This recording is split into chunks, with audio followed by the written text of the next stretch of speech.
안녕하십니까. 여러분의 저녁 시간에 보탬이 되는 뉴스 플러스입니다. 코로나 입원 환자가 3주 만에 6배로 늘어날 정도로 확산세가 거센 가운데 정부가 이달 말 주간 환자가 지난해 최고 유행 수준인 35만 명에 달할 것으로 예상했습니다. 간밤 서울과 인천, 부산에서 최장 열대 신기록을 세운 가운데 어제까지 온열 질환자가 2,800명을 넘어섰는데요. 잠시 뒤 이슈 플러스에서 짚어보겠습니다. 먼저 오늘의 주요 뉴스부터 정리해드립니다. 이재명 2기 지도부가 출범한 가운데 국민의힘 한동훈 대표와 민주당 이재명 대표가 오는 25일 회담을 갖기로 합의했습니다. 회담 의제를 둘러싸고 서로 이견이 큰데 최상병 특검법이 가장 큰 뇌관으로 꼽힙니다. 코로나19 확산이 심상치 않은 상황에서 이번 달 말에는 환자가 한 주에 35만 명에 달할 거라는 전망이 나오고 있습니다. 방역당국은 품귀 현상을 빚고 있는 치료제에 충분한 공급이 가능하다고 밝혔습니다. 음주 뺑소니 등의 혐의로 구속 기소된 가수 김호중 씨 측이 두 번째 공판에서 혐의를 모두 인정했습니다. 하지만 일부 열성 팬들은 현재 추진되고 있는 김호중 방지법에 강력 반발하고 있습니다. 한미가 오늘부터 한반도 방어를 위한 연합 군사훈련인 을지자유의 방패 UFS 연습에 돌입했습니다. 윤석열 대통령은 강력한 대비 태세를 지시했고 북한은 침략전쟁 연습이라고 비난했습니다. 9호 태풍 종다리가 북상하는 가운데 폭염과 열대야가 꺾이지 않으면서 온열 질환자는 물론 일부 지역에서는 물 부족까지 비상입니다. 내일 새벽 제주를 시작으로 모레까지 한반도가 태풍의 영향권에 들겠고 최대 100mm의 폭우가 쏟아질 전망입니다.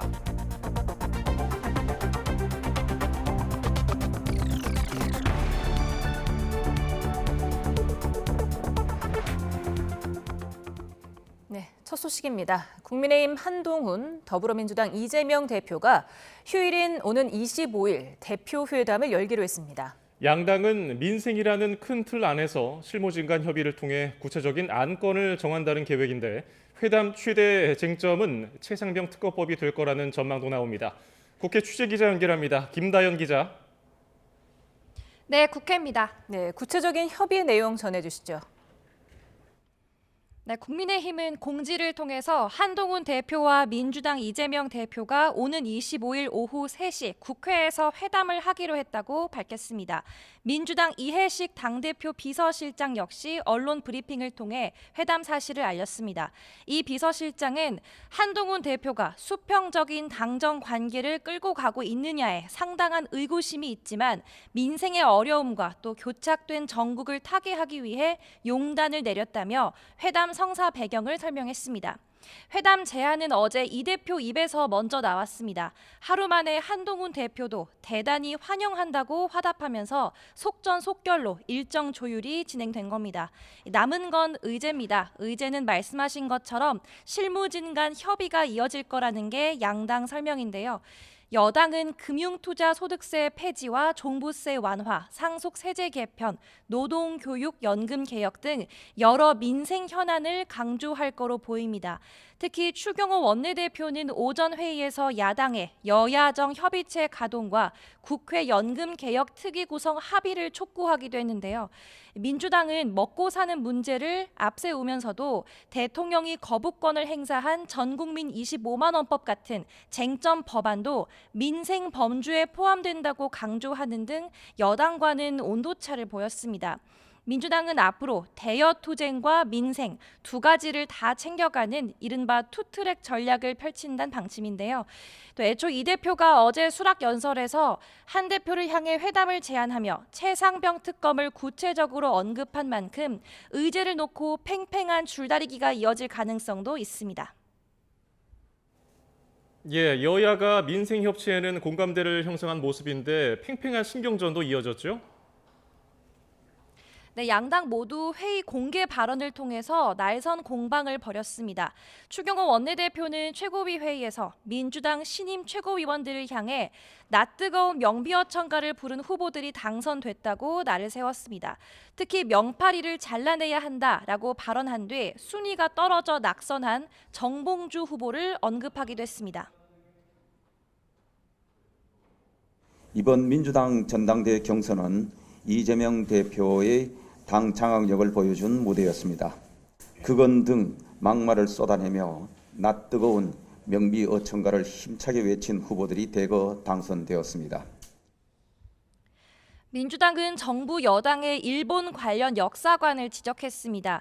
이재명 대표는 대통령실에서 배려해야 할 건 대일본 제국 천황이 아니라 대한민국 국민의 마음이란 말을 남기기도 했는데요.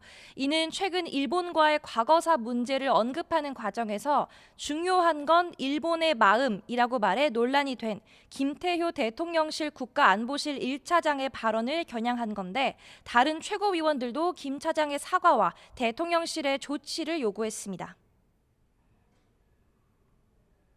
수십 차례에 걸쳐서 일본 정부의 공식적인 사과가 있었다라면서 이 피로감이 많이 쌓였다라고 두둔을 했습니다. 우리는 아직도 일제강점기의 상처와 분노를 잊지 못했습니다. 그런데 윤석열 정권은 요설을 늘어놓고 역사적 기억까지 왜곡하려고 듭니다. 네, 또 특히 최상병 특검법을 둘러싼 공방이 거세지고 있다고요. 네, 최상병 특검법, 특히 한동훈 대표가 띄운 제3자 추천 방식의 특검이 화두입니다. 민주당 박찬대 원내대표에 이어 어제 이재명 대표도 제3자 추천 특검안도 논의할 수 있다며 여지를 두는 듯 실상은 특검 압박에 나섰는데요. 한동훈 대표는 민주당 연루설이 제기된 제보 공작 의혹까지 특검 대상에 포함하자고 맞불을 놓으며 다시 공을 민주당으로 넘긴 상황입니다. 또 이제 와서 제3자 안을 받을 수 있다고 하는 민주당의 태도에 진정성을 의심하고 있는데요. 한 대표는 오늘 기자들과 만나서 민주당이 한 손으로는 흉기 같은 법안을 내고 한 손으론 제3자 안을 받아들일 것처럼 한다고 날을 세웠습니다. 국민의힘 장동혁 최고위원도 민주당의 입장이 명확하지 않다며 진정성이 있다면 세 번째로 발의한 특검 법안부터 거두라고 지적했습니다. 관련 발언 들어보시겠습니다. 제3자 특검안을 수용하고 정쟁 국회를 민생 국회로 돌려놓을 진정성이 있다면 이미 제출된 위헌적인 특검안을 철회하고 더 이상의 특검법 발의와 탄핵 청문회를 중단하겠다는 선언부터 하는 것이 순서일 것입니다. 반면 민주당 박찬대 원내대표는 한 대표를 향해 제3자 특검법을 하겠다는 건지 안 하겠다는 건지 모르겠다며 당대표 당선 뒤에 발을 빼는 거냐고 압박했습니다. 여당의 특검법 발의 시한까지 못 박았는데요. 관련 발언 들어보시겠습니다. 당대표 선거 때는 제3자 추천 특검을 해야 한다고 했다가 당선된 뒤에는 발 빼더니 다시 추가 조건을 덧붙이면서 갈팡질팡하는 태도가 안쓰럽습니다. 26일까지는 한동훈 표 특검안의 실체를 확인할 수 있게 되기를 기대합니다. 여야가 최상병 특검법뿐만 아니라 각종 탄핵안과 또 노란봉투법, 전국민 25만 원법, 방송사법 등 다른 쟁점 사안들을 어떻게 풀어갈지도 주목됩니다. 지금까지 국회에서 YTN 김다연입니다. 대통령실은 더불어민주당 이재명 대표가 윤석열 대통령과의 영수회담을 제안한 데 대해 국회 정상화가 우선이란 입장을 거듭 강조했습니다. 대통령실 고위 관계자는 오늘 YTN과의 통화에서 현재 영수회담과 관련해 구체적으로 논의되는 내용은 없다며 이같이 말했습니다. 대통령실은 앞서 민주당 경선 당시 이 대표의 영수회담 제의에 대해서도 국회 정상화와 여야 협의가 우선이고 대표 당선 뒤 논의할 일이라고 답했습니다. 더불어민주당 이재명 대표는 대통령실이 영수회담 제안에 국회 정상화가 우선이라는 반응을 보인 데 대해 대통령실은 대통령실의 입장이 있겠지만 긍정적인 방향으로 검토해주면 좋을 것 같다고 말했습니다. 오늘 새벽 발생한 9호 태풍 종다리가 점차 북상해 내일 밤 사이에는 한반도에 직접 영향을 줄 것으로 보입니다. 서울의 열대야가 29일 연속으로 나타난 가운데 태풍의 북상에도 더위는 당분간 계속 이어질 전망입니다. 취재 기자 연결합니다. 김민경 기자. 네, 김민경입니다. 네, 9호 태풍 종다리가 일본 해상에서 북상 중인데요. 우리나라에 영향은 정확히 언제부터 미치게 될까요? 네, 내일 밤사이 태풍의 직접 영향권에 들 걸로 보입니다. 9호 태풍 종다리는 오늘 새벽 3시쯤 일본 오키나와 남서쪽 약 360km 부근 해상에서 발생했는데요. 앞서 일본 동쪽 해상으로 북상했던 5호부터 8호 태풍과는 다르게 이번에는 한반도 서쪽 해상을 향합니다. 태풍은 내일 늦은 오후에 제주도 서쪽 해상을 지나 모레 새벽에서 오전 사이 서해안에서 열대저압부로 약화한 뒤 충남에 상륙해 경기 남부에서 소멸할 전망입니다. 이에 따라 내일 새벽부터 제주도와 남부지방은 태풍의 앞자리에서 만들어진 비구름의 영향을 받을 걸로 보입니다. 제주도와 남해안에는 모레까지 100mm 이상의 폭우가 쏟아지겠고 남부지방에도 많게는 80mm, 중부지방에도 10에서 60mm의 비가 내리겠습니다. 태풍이 근접하는 내일 밤 사이에는 제주도와 남해안을 중심으로 시간당 30mm 안팎의 강한 비가 쏟아질 걸로 보이는데요. 특히 내일부터는 달의 인력이 강해 해수면의 높이가 높아지는 기간으로 제주 해안과 남해안, 서해안을 중심으로는 너울로 인한 피해가 우려됩니다. 태풍의 세력이 강하지는 않지만 우리나라가 직접 영향권에 드는 만큼 강한 비바람 피해에 대한 철저한 사전 대비가 필요합니다. 예, 태풍 영향으로 많은 비가 쏟아진다면은 더위가 다소 누그러지지는 않을까요? 네, 비가 내리는 지역에서는 폭염특보가 일시적으로 완화될 가능성은 있습니다. 하지만 태풍이 몰고 오는 남쪽의 덥고 습한 공기로 인해 30도를 웃도는 더위는 계속될 걸로 보입니다. 밤사이 서울의 최저기온이 26.4도를 기록하며 29일 연속 열대야가 나타났는데요. 지난달 21일부터 한 달가량 열대야가 이어지며 가장 긴 열대야 기록을 또다시 갈아치웠습니다. 한낮 폭염도 기승인데요. 경기 여주 점동면은 38.7도까지 치솟았고 정선 37.2도, 서울도 35.3도 등 전국적으로 33도 안팎으로 올랐습니다. 지금까지 과학기상부에서 YTN 김민경입니다. 제주는 북부 지역이 35일 연속 열대야가 이어질 정도로 밤낮 없이 무더위가 기승을 부리고 있습니다. 여기에 제9호 태풍 종다리가 북상하고 있는데 더위는 아주 잠시 꺾이겠지만 강한 비바람과 파도에 대비가 필요합니다. 고재형 기자입니다. 뜨거운 햇살이 쉴 새 없이 내리쬐입니다. 양산을 손에 들어보지만 열기만큼은 어쩔 수 없습니다. 섭씨 34도를 웃도는 더운 날씨에 습도까지 높아 마치 찜질방 속에 있는 듯합니다.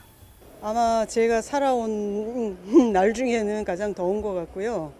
그리고 찜질방 같아요. 막 한증막 같고 숨이 턱에 막히는 거, 턱턱 막히는 것 같아요. 해수욕장에는 인파는 줄었어도 더위를 피하려는 사람들의 발길이 여전히 이어졌습니다. 바다에서 시원한 물놀이를 즐기거나 맨발로 파도치는 백사장을 거닐면 더위를 그나마 잊을만 합니다. 날씨는 너무 더운데 바다도 너무 예쁘고 바다도 너무 시원하고 아이들도 너무 즐겁게 놀아서 너무 좋은 것 같아요.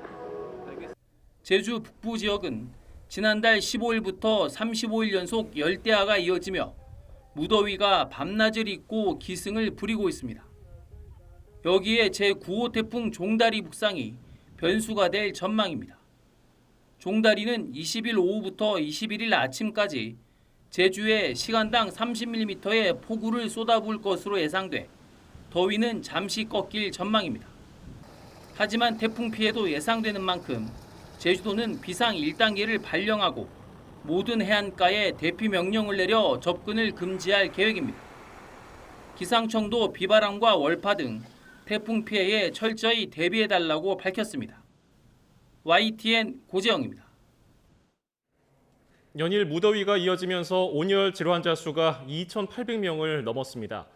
질병관리청 온열 질환 응급실 감시 체계를 보면 어제 하루 온열 질환자는 41명이 발생해서 올해 누적 환자는 2,814명으로 집계됐습니다. 이는 온열 질환 감시 체계 운영이 시작된 지난 2011년 이후 두 번째로 많은 환자가 나온 지난해보다 4명이 적은 수준이어서 2위 기록을 경신할 것으로 전망됩니다. 온열 질환 추정 사망자는 나오지 않아 24명을 유지했습니다. 네, 방금 말씀드린 대로 기록적인 폭염이 이어지면서 온열 질환자가 올해에만 벌써 2,800명을 넘어섰습니다. 네, 한편 8월 말 주당 35만 명의 코로나19 환자가 발생할 거라는 예상이 나왔는데요. 코로나19 확산세가 심상치 않은 모습입니다. 김경우 인제대 백병원 가정의학과 교수와 관련 내용 짚어봅니다. 어서 오십시오. 네, 안녕하세요. 네, 지난해 온열 질환자가 2,466명이었는데 벌써 아직 여름 끝나지도 않았는데 2,800명을 넘어섰습니다. 네, 그렇습니다. 지난해와 비교했을 때 대부분 이제 7월 말 8월 초에 가장 폭염이 많을 때, 폭염 관측 지점 수가 많을 때 온열 질환자가 많이 발생하고 또 온열 질환 사망자도 많이 발생했다가 지금쯤이면 감소세로 들어서야 되는데 올해는 이제 폭염이 지속되면서 여전히 많은 온열 질환자가 발생하고 있고 온열 질환 사망자 수 같은 경우에도 작년에는 이제 30명이었는데 지금은 이제 24명으로 보고되고 있는데 작년보다 더 줄었다고 보기에는 통계적인 유의성이나 아니면은 지금 온열 질환으로 치료를 받고 있다가 또 사후에 또 사망하시는 분도 있기 때문에 잠정 통계는 조금 더 지켜봐야 될 것 같고요.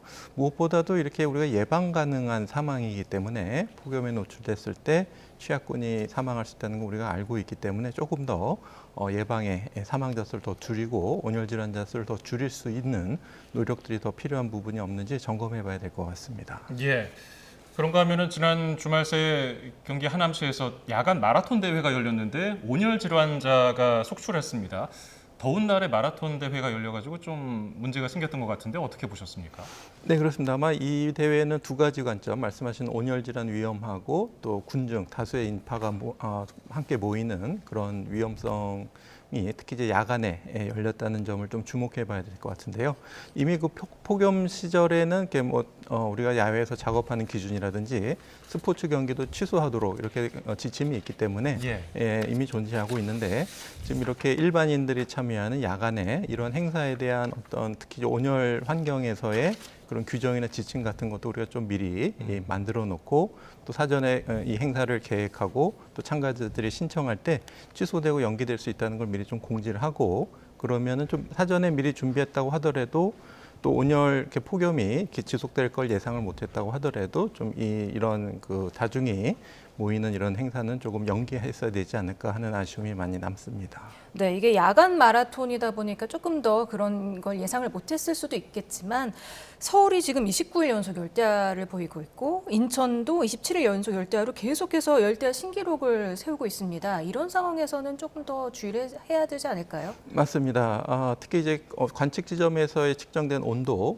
그 외에도 습도라든지 바람 이것도 체온에 굉장히 많은 영향을 온열 질환 발생에 많은 영향을 주고 있기 때문에 그런 거라든지 아니면 운동하는 환경, 실내인지 아니면 아직 지열이 뜨거운 그늘이 없는 이런 지역인지 운동 환경에 따라 또 차이가 많을 거고 또 운동하시는 개개인의 어떤 운동 능력이라든지 그동안 더위에 어떤 적응되어 있는 신체 활동, 신체 상태 또 아니면 가지고 있는 기저질환 이런 것들이 굉장히 다양하기 때문에 가장 자기에 맞는 체력에 맞는 이러한 운동을 하셔야 되고요. 조금이라도 초기 증상이 생기면 좀 뭔가 피곤하고 힘들다 이렇게 느끼시면은 억지로 무리하지 마시고 중단하시고 휴식을 취하면서 증상을 지켜보셔야 되는데 이렇게 대회같이 좀 아마 체력을 넘어서는 좀 힘들더라도 좀 무리해서 이렇게 운동하게 되면은 충분히 온열 질환이 특히 이렇게 더울 때는 얼마든지 또 생길 수 있기 때문에 특히 야간에 운동하실 때 주의가 필요할 것 같고요.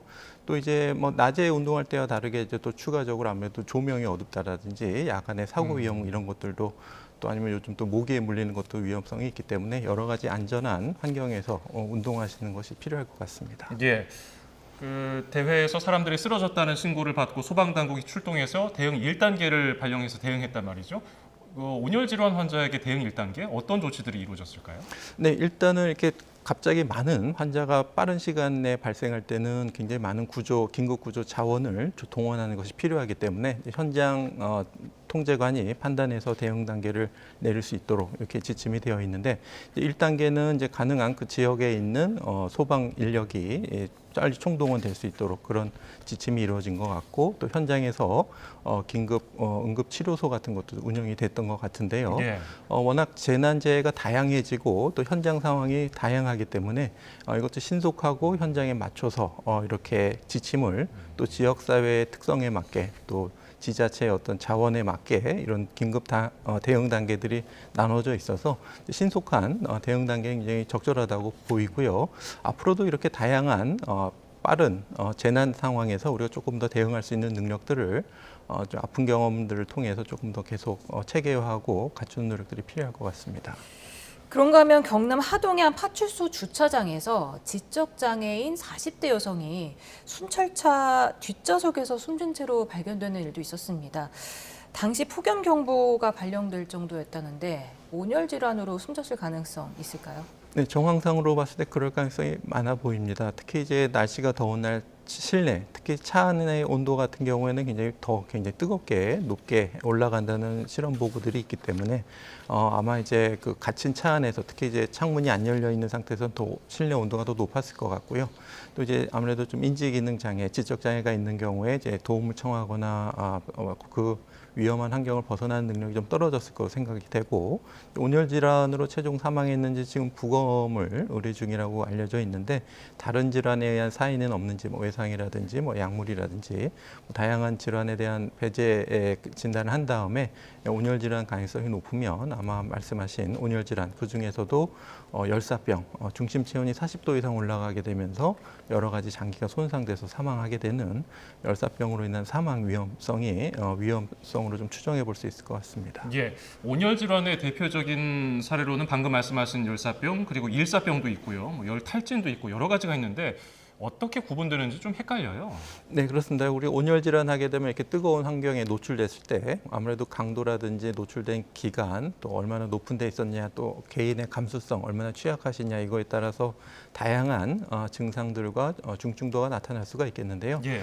지금 일사병으로 표시되고 있는 건 우리가 이제 열탈진으로 보시면 되겠습니다. 흔하게 경험하는 더운 환경에서 이제 땀을 너무 많이 흘리고 했을 때 피곤하고 기운이 없고 어지럽고 속이 울렁거리고 쉬고 싶은 생각이 드는 이것이 이제 열탈진이 되겠고, 열사병은 이제 중심 체온이 40도 이상 올라가면서 이제 의식이 떨어질 때 횡설 수술하시거나 이렇게 불러도 반응이 없고 이렇게 의식 저하가 생기면은 빨리 이제 119를 통해서 의료기관을 이송해야 되는 열사병이 되겠고요. 그다음에 이제 수분이나 전해질 소실로 인해서 이제 근육이 경련이 생기는 열경련이라든지, 또 이제 열에 노출됐을 때 피부가 이렇게 붓게 되는 열부종이나 또 태양에 노출됐을 때 열화상, 일광화상 이런 것들이 온열 질환들이 되겠습니다. 이게 체온 조절 능력이 떨어지는 그 고령자 그리고 아이들이 취약하다고 하던데요. 그 중에서도 특히 주의해야 될 대상이 있을까요? 네, 그렇습니다. 특히 이제 체온 조절 기능이 떨어지신 분들, 그리고 그런 것들이 떨어졌을 때 이제 내부 손상 장기에 문제가 생기실 수 있는 기저질환자들, 콩팥이 안 좋거나 간이 안 좋거나 또 심장이나 폐에도 온열 질환으로 장기 손상이 생길 수가 있겠고요.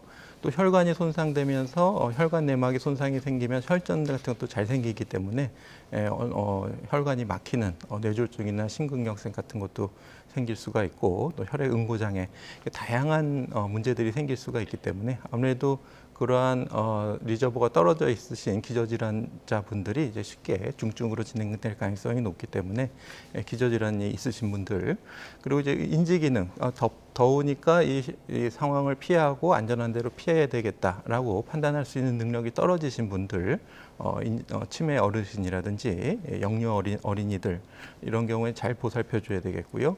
또 이제 반려동물도 차 안에 이렇게 혼자 놔두면 안 되시겠고, 또 이제 만성 알코올 중독이나 술을 많이 드시고 이렇게 너무 더운 환경에서 이렇게 정신을 잃고 쓰러져 계시다가 온열 질환으로 또 실려오시는 경우도 있기 때문에 과음은 절대로 이제 피하셔야 되겠습니다. 예, 온열 질환별로 응급 상황이 생겼을 때 주변에 있는 사람들이 대처를 해주면 좋을 텐데, 무턱대고 물을 억지로 먹인다든지 하면 안 되는 걸로 알고 있습니다. 구체적으로 어떻게 하면 좋을까요? 그렇습니다. 의식이 없는 상태에서 물을 드시게 하면 기도로 흡인이 되기 때문에 위험할 수가 있기 때문에 의식이 없는 분들께는 절대로 물을 주시면 안 되겠고요.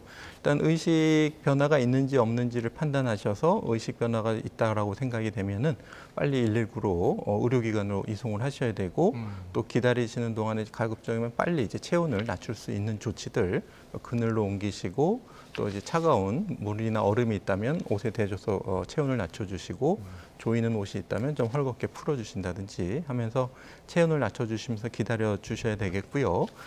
이제 정신을 잃고 쓰러져 계시면 이제 온열 질환 가능성이 높은데 이제 실제로 이제 만지면 체온이 뜨겁고 또 땀이 안 나서 건조하다든지 이러면은 열사병 가능성을 많이 시사하지만은 그 밖에도 다른 질환이 또 의식 저하를 일으킬 수 있는 심내혈관 질환, 심장 질환이나 중풍, 뇌졸중 같은 것 때문에 그럴 수도 있겠고, 뭐 대사성 질환, 뭐 혈당이 너무 떨어지거나 너무 올라간다든지 이런 것들에 의해서도 의식 변화가 생길 수가 있기 때문에 일단 의료기관으로 이송하셔서 여러 가지 질환들을 감별 진단하면서 적절한 조기 처치가 필요하겠고, 열사병까지는 아니지만 열탈진이라든지 너무 힘들다 이런 경우에는 시원한 곳에서 체온을 낮추면서 수분을 보충하시면서 증상 변화를 지켜보셔야 되는데, 만약에 증상이 점점 진행되고 호전되지 않는다 이런 경우에도 의료기관을 방문하셔서 기본적인 검사와 치료를 받는 것이 필요하겠습니다. 네. 그런가 하면 코로나19 확산세가 지금 무섭습니다. 8월 4일에서 10일 지금 신규 입원 환자가 일주일간 1,359명이 됐거든요. 지금 3주 만에 6배로 늘어난 겁니다. 지금 왜 이렇게 무섭게 늘어나고 있는 걸까요? 네, 아마도 이제 여러 가지 원인들, 그러니까 이제 우리가 가을에 예방 접종하면서 생겼던 이런 항체나 면역력들이 지금 이제 면역 기억력이 떨어지면서 이제 감소하고 있는 상태고, 또 최근에 계속 변이를 일으키면서 면역 회피력이 증가한 바이러스들이 점점 우세종으로 되면서 면역 회피 능력이 뛰어나게 됐고, 특히 이제 또 이제 환경적인 요인, 인구 이동이 많거나 또 밀폐된 실내 환경에서 특히 이제 비말이 멀리까지 전파될 수 있는 에어컨 바람이라든지 이런 요인들이 환경적인 요인들이 같이 더불어서 이제 확산세를 나타내고 있는데, 우리가 전에는 이제 우리가 어떤 약물적인 예방 접종이나 또 먹는 치료제 또 아니면 우리가 대응할 수 있는 의료 시설에서 하는 어떤 의료적인 대응과 더불어서 비약물적인 우리가 사회적인 거리두기라든지 또 증상이 있으시면은 대면 접촉을 좀 피하시고 하는 그런 긴장감들이 좀 감소한 것들이 조금 더 확산에 빠른 확산에 영향을 줬을 것으로 추정해 볼 수 있겠습니다. 해외도 마찬가지인가요? 네, 해외도 역시 우리나라보다 조금 더 먼저 유행을 많이 경험을 했고, KP3 같은 경우에도 우리나라보다 조금 더 먼저 발견되고 유행을 거치고 있습니다. 지금 입원 환자만 조사한 결과이기 때문에 이게 사실 숨은 환자들이 더 많은 거 아니냐 이런 우려가 있거든요. 실제로 뭐 외래 환자라든지 현장에서 보실 때는 어떠세요? 네, 그렇습니다. 일단은 실제 어느 정도 있는지는 우리가 이제 감염병 감시 기준이 바뀌었기 때문에 정확하게 추정하기는 어렵지만은 말씀하신 것처럼 이제 이 정도 입원 환자가 있기까지는 상당히 많은 분들이 감염이 됐고, 그 중에서 증상이 진행되신 분들이 입원하게 되고, 또 이제 입원하신 분들의 원인, 이제 우리 그동안 코로나를 경험했던 것처럼 이제 코로나 급성 감염 때문에 심한 폐렴으로 와서 입원하실 수도 있지만, 바이러스는 지나갔는데 약간 지연된 합병증으로 계속 호흡곤란이 진행되고 또 여러 가지 장기에 문제가 생겨서 아니면 심근염이나 혈관에 문제가 생겨서 2차적인 합병증으로 오신다든지 급성 호흡부종 증후군이 생긴다든지 하면서 지연된 반응으로 오시는 분도 있고, 또 이제 폐렴으로 입원하신 분들을 이제 여러 가지 바이러스나 세균에 대한 검사를 해보게 되면은 코로나 바이러스가 굉장히 좀 애매하게 미약하게 나오는 것으로 봐서 이 폐렴이 오시기 전에 코로나를 한번 경험하신 것이 아닌가 이렇게 좀 추정이 되는 분들이 있을 정도로 실제로 발견되지 않은 환자분들은 더 많이 계실 것으로 생각이 되는데, 실제로 이제 증상이 있고 막 기침이 나고 하면 이게 코로나인지 감기인지 좀 알기 어려워서 우리가 알기 위해서는 검사를 해야 되는데, 병의원에서 검사할 때 이제 검사비가 비싸니까 좀 증상이 심하지 않은 분들 같은 경우에는 또 검사를 안 하시는 경우도 있어서 좀 정확하게 알기는 어렵고, 지금 이제 감시 체계가 바뀌어서 이제 표본 감시 체계로 바뀌었기 때문에 이제 이러한 열이 나고 급성 호흡기 증상이 생기는 분들 중에서 실제로 병원균이 어떤 것인가를 분석해 봤을 때 코로나19가 차지하는 비율이 점점 증가하고 있어서 외래로 오시는 분들도 그 중에서 외래 환자 중에서도 코로나 환자 비중이 늘어나고 있고, 최근 보고에 따르면 입원 환자의 60% 이상, 거의 3명 중에 2명이 코로나 때문에 입원한다는 보고도 있기 때문에 코로나 환자 증가세는 매우 많은 것으로 좀 추정해 볼 수 있겠습니다. 네, 아까 말씀하신 그 KP3, 그게 주 변이 바이러스잖아요. 네. 이게 오미크론의 일종이라고 알고 있는데 이전 오미크론이랑 좀 증상이 다릅니까? 어떻습니까? 네, 아직까지 알려진 바로는 이제 비슷한 것으로 알려져 있고요. 다만 이제 유전적 변이가 생기면서 기존의 항체 면역에 대해서 회피 능력이 좀 증가된 것으로 알려져 있고요. 그 밖에 중증도나 치명률, 전파 속도 이것은 기존 오미크론과 유사한 것으로 알려져 있는데 오미크론이 물론 이제 전에 유행했던 뭐 알파나 델타 변이에 비해서는 치명도가 좀 낮지만은 많은 사람들이 빠르게 감염되는 경우에는 사망자, 중환자 자체는 많이 발생하고 있기 때문에 우리가 절대로 경계를 늦출 수 없는 상황이라고 할 수 있겠습니다. 예. 그런데 이제 학생들 당장 개학하고요. 이제 밀집하는 공간이 많아질 텐데 격리 같은 기준이 지금은 좀 흐려졌단 말이죠. 강제 격리라든지 이런 제도를 다시 도입해야 될 필요성에 대해서는 어떻게 보세요? 네, 우리가 이제 지금 이제 4급 감염병이 되면서 이제 우리 바이러스에 대한 특성을 안다든지 또 아니면은 우리가 바이러스에 대응할 수 있는 예방접종, 치료제 이런 것들을 다 알고 있기 때문에 우리가 전에 이런 수단이 없을 때는 이제 강제 격리가 필요했는데 우리가 이런 수단이 있기 때문에 일상생활을 하면서 좀 대응이 가능한 정도로 됐는데 이제 문제는 이제 우리가 그것이 안 돼 있다면 거꾸로 말하면 우리가 충분한 치료 약제가 없다든지 충분히 중환자를 대응할 만한 의료 시설이 없다든지 이런 경우에는 오히려 또 위험한 질병이 될 수가 있기 때문에 만약에 우리가 통제할 수 있는 우리가 가지고 있는 의료 대응 자원으로 충분히 우리가 대응하기 어렵다 이런 경우에는 예전과 같은 사회적 거리 두기를 시행해야 되는 것을 고려해 볼 수도 있는데 아직까지는 그 정도까지는 아니고 하지만 좀 주의는 필요한 의심 증상이 있으면 추가적인 확산을 좀 속도를 늦추기 위해서는 좀 등교를 좀 제한하는 조치는 필요할 것 같은데 이제 그것은 이제 학생 개인을 위해서도 필요할 수 있겠고요. 또 학생을 통해서 계속 지역 사회에 다른 학생을 통해서 전파되는 것을 속도를 좀 늦출 수가 있기 때문에 우리가 강제적인 격리 공고는 좀 어렵지만은 자발적인 그리고 그 기준에 합당하기 위해서 뭐 검사를 억지로 하는 것보다는 유증상이 있으면 우리가 인정해 주는 것으로 해서 좀 자발적인 격리에 참여하도록 권고하는 건 필요할 것 같습니다. 지금 방역당국이 이달 말에 주당 35만 명의 코로나19가 환자가 발생할 것으로 예상했습니다. 이 정도면 지난해 최고 유행했을 때 수준인데 혹시 대유행 가능성은 어떻게 보십니까? 네, 이제 대유행 가능성은 충분히 있지만 우리가 좀 모니터링하기는 어려울 것 같고요. 그리고 이제 우리가 예전에 예방 접종이라든지 또 아니면 지금 누적 감염자 수가 2023년 8월 기준으로 3,700만 명, 거의 뭐 국민 감염병이 될 정도로 한 번씩 감염이 있었기 때문에 예전만큼의 많은 확진자가 생겨도 이제 중증 화료율은 많이 떨어졌을 것으로 생각이 되고 실제로 뭐 작년 2023년도 1월에서 8월까지 중증도를 추정해 봤을 때 그 전에 비해서는 절반 이하로 좀 감소한 것으로 보이고 있기 때문에 우리가 조기에 적절한 예방 접종을 하고 또 조기에 적절한 치료제를 공급하고 또 이제 증상이 악화되는 분들은 우리가 의료 시설에서 입원실이나 중증 병상에서 충분히 진료할 수 있다면은 물론 그렇게 해도 이제 사망하시는 분은 생길 수 있지만 그래도 우리가 조금 더 혼란을 좀 줄이고 나갈 수가 있겠는데요.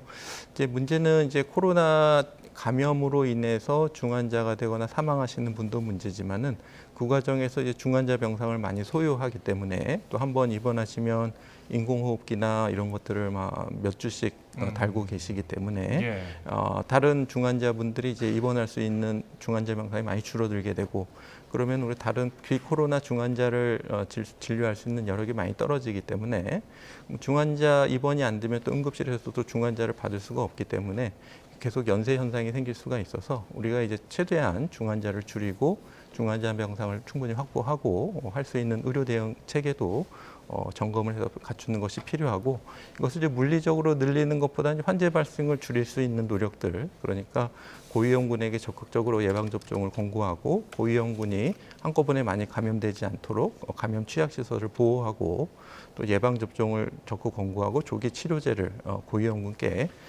조기 투약할 수 있는 노력들이 함께 이루어져야 될 것으로 생각이 됩니다. 지금 코로나19를 진단받으려면은 직접 본인이 돈을 지불해야 하고요. 그런데 진단을 코로나19로 받더라도 치료제가 없어서 치료제를 받지 못해서 다른 뭐 해열제라든지 뭐 두통약 이런 걸로 그냥 버티는 분들이 계시다고 하는데 치료제 수급은 제대로 될까요?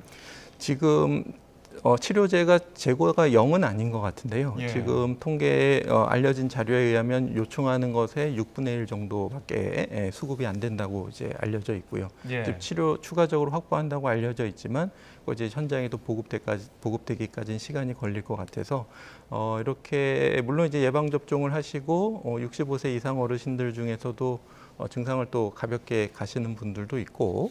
또 이제 진단 시기에 증상이 있었지만 또 이미 좀 호전 추세에 보이시는 분들은 우리가 이제 치료제 대상이지만 조금 좀 기다려 볼 수도 있는 부분이 있긴 한데 그래도 이제 고위험군 같은 경우에는 조기에 치료제를 사용하는 것이 중증화 진행률을 낮출 수가 있기 때문에 또 이제 몸이 아프신 분들이 이제 이 코로나 먹는 치료제를 구하려고 여기저기 전화하고 가고 더운데 다니시는 것이 어렵기 때문에 예. 이건 좀 사전에 준비를 못한 것은 조금 좀 문제가 있고 아쉬운 점이 좀 많다고 볼 수 있겠습니다. 네, 지금 10월부터 새 변이의 효과가 있는 신규 백신 접종이 예정돼 있습니다. 그런데 보니까 지금 국내에 도입된 기존 백신 가운데 30% 가까운 28%가 폐기됐더라고요. 그 주된 이유가 유효기간 경과였습니다. 많은 분들이 이미 많이 맞기도 했었고 심지어 여러 번 걸린 사람들도 많고 꼭 맞아야 되는 거냐, 백신에 대한 회의적인 입장도 많은데 어떻게 보십니까? 네, 그렇습니다. 백신에 대한 어떤 좀 잘못된 보도 아니면은 좀 잘못 끼워 맞추기를 통해서 부작용을 좀 과대시키는 그런 보도들이 좀 많았고, 근데 사실 이제 그런 보도들이 조금 더 대중의 관심을 클릭수를 더 높일 수 있긴 하지만은 조금 더 팩트에 기반한 보도들이 좀 많이 이루어져야 될 것 같고요. 백신은 이제 과학적으로 안전성과 효과성이 증명된 백신들이기 때문에 충분히 적극적으로 백신을 맞는 것이 중요하고 유효한 것은 사실이고요. 물론 이제 일부 이상 반응이 생길 수가 있고 또 우리가 그걸 알고 있기 때문에 이상 반응이 생겼을 때 조기에 우리가 대응할 수 있는 예방 접종하고 특히 아나필락시스 반응에 대해서는 의료기관에서 15분 내지 30분 정도 관찰한다든지 하면서 우리가 백신에 대한 이상 반응 피해를 충분히 좀 조절하면서 맞으시는 것이 필요하겠고요.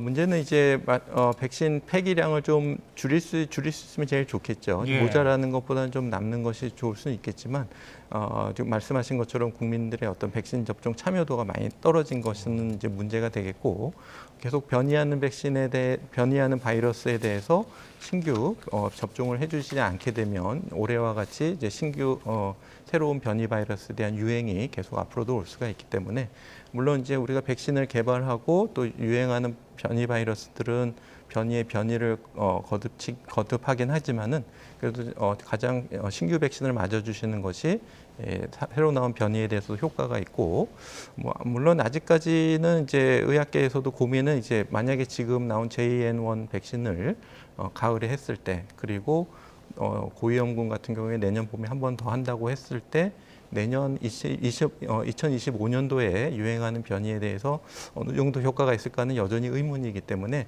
거기에 대한 숙제는 풀어야 되지만 일단 최근에 유행하는 변이, 특히 가을 겨울에 유행하는 변이에 대해서는 지금 올 10월에 하시는 백신 접종에 적극적으로 참여해 주시는 것이 우리나라 의료 시스템도 지키고 또 개인의 건강도 지킬 수 있는 중요한 전략이라고 할 수 있겠습니다. 예, 이슈플러스 도움 말씀에 김경우 인제대 백병원 가정의학과 교수였습니다. 오늘 말씀 고맙습니다. 감사합니다. 네, 감사합니다.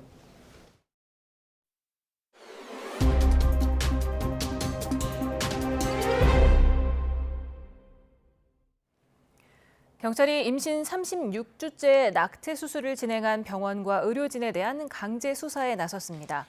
서울경찰청 형사기동대는 오늘 낙태 수술이 이뤄진 병원과 의료진에 대한 추가 압수수색을 벌였다고 밝혔습니다. 앞서 경찰은 병원에서 확보한 진료 기록을 통해 태아가 사망한 것으로 확인했는데 시신은 화장된 것으로 파악했습니다. 탯줄이 달려있는 신생아를 저수지에 버린 20대 친엄마가 경찰에 자수했습니다. 미혼모인 이 여성은 혼자 낳은 아기가 숨쉬지 않아 겁이 나서 범행했다고 진술했는데요. 경찰은 정확한 사망 시점과 원인을 확인하기 위해 시신 부검을 의뢰했습니다. 김기수 기자입니다. 저수지 한쪽에 소방차가 줄지어 서 있습니다. 소방대원들이 저수지 앞을 분주하게 오갑니다. 지난 15일 오후 6시 반쯤 영아 시신이 저수지 물 위에 떠 있다는 신고가 접수됐습니다. 영아 시신이 발견된 곳입니다. 발견 당시 태반과 탯줄이 그대로 달려 있었습니다. 시신은 부패되기 직전의 상태였던 것으로 확인됐습니다. 시신이 건진 후에였어요. 그리고 이쪽에다가 시신을 하얀 천을 덮어놓고 수사하는 사람들이 왔다 갔다 하면서 뭐 이러면서 그 폴리스 라인을 치놓고. 영아 시신이 발견된 다음 날 20대 친모 A씨가 경찰에 자수했습니다. A씨는 미혼의 무직 상태로 혼자 거주하고 있던 것으로 확인됐는데 저수지에서 영아 시신이 발견됐다는 언론 보도가 잇따르자 심적 압박감을 느꼈던 것으로 보입니다. 경찰 조사에서 A씨는 예정일보다 일찍 양수가 터져 집에서 혼자 아이를 낳았다면서 출산 후 아이가 숨을 쉬지 않았고 이에 겁이 나 저수지에 유기했다고 진술했습니다. 하지만 경찰은 정확한 사망 시점과 원인을 확인하기 위해 국립과학수사연구원에 영아 부검을 의뢰했습니다. 경찰 관계자는 영아의 사망 시점에 따라 아동학대 살해 혐의 적용 여부를 검토할 수 있다고 설명했습니다. 출산한 지 얼마 안 된 A씨의 건강 상태를 고려해 불구속 상태로 조사하고 있지만 부검 결과에 따라선 수집된 증거 등을 바탕으로 구속영장을 신청하는 것도 검토하고 있습니다. YTN 김기수입니다. 술을 마신 채 운전하다 뺑소니 사고를 낸 트로트 가수 김호중 씨가 두 번째 재판에서 혐의를 모두 인정했습니다. 김 씨는 고개를 숙였지만 일부 극성 팬들은 음주운전 처벌을 강화하는 김호중 방지법 추진에 강하게 반발하고 있습니다. 김철희 기자가 보도합니다. 첫 재판에서 기록을 보지 못했다며 혐의 인정 여부를 밝히지 않았던 가수 김호중 씨. 한 달여 만에 열린 2차 공판에서 모든 공소 사실을 인정한다고 밝혔습니다. 다만 변호인은 음주 사고 피해자와 합의했다며 합의서를 증거로 제출했습니다. 검찰은 김 씨 등에게 공동정범 관계를 규정한 형법 30조를 추가로 적용하기로 했습니다. 김 씨를 대신해 매니저가 자수하고 소속사 대표가 범행을 은폐하는 과정이 각각 이루어진 게 아니라 세 사람이 함께 모의하고 실행한 만큼 범죄 행위를 직접 실행한 정범으로 처벌하겠다는 취지입니다. 김 씨 자백으로 재판은 10분 만에 끝났지만 서초동은 김 씨를 응원하려는 팬들로 오전 내내 붐볐습니다. 재판 1시간 전부터 법정 앞에 줄지어 섰던 팬들은 정작 취재진 앞에서는 말을 아꼈습니다. 어차피 좋게 안 써주실 거니까 됐습니다. 우리 김 씨 사고 이후 모방 범죄가 잇따르면서 음주 측정 직전 술을 마시는 술탁이나 운전자 바꿔치기 등을 방지하는 이른바 김호중 방지법도 국회에서 추진 중입니다. 이에 반발한 일부 열성 팬들은 법안을 낸 의원실에 문자나 전화 폭탄을 퍼붓거나 국회 입법예고 게시판에 법안에 특정인 이름을 붙이는 건 지나치다는 등의 반대 의견을 적극적으로 남기고 있습니다. 김 씨를 둘러싼 사회적 논란과 갈등은 현재 진행형인 건데 형사재판 1심은 다음 달 30일 종결 절차를 밟은 뒤 이르면 10월쯤 선고가 이뤄질 전망입니다. YTN 김철입니다. 유명 래퍼 산이가 특수 폭행 혐의로 경찰에 입건됐습니다. 산이는 지난달 28일 저녁 8시 반쯤 서울 마포구의 한 공원에서 행인을 휴대전화 등으로 폭행한 혐의가 있습니다. 당시 산이는 자전거를 똑바로 끌고 가라는 취지로 말하며 상대방을 때린 것으로 전해졌습니다. 술에 취해 전동 스쿠터를 몬 혐의가 있는 BTS 멤버 슈가의 소환 조사 일정이 이번 주 결정될 것으로 보인다고 경찰이 밝혔습니다. 경찰청 관계자는 수사팀에서 소환 조사 일정을 조율하고 있다며 이같이 말했습니다. 또 슈가 측이 야간 조사를 요청해도 응하지 않겠다며 주말에 조사하는 일도 없을 거라고 덧붙였습니다. 액체 상태의 코카인 원료를 국내로 들여와 가공해 유통하려던 일당이 해경에 붙잡혔습니다. 이들로부터 압수한 코카인은 모두 60kg, 200만 명이 투약할 수 있는 양인데요.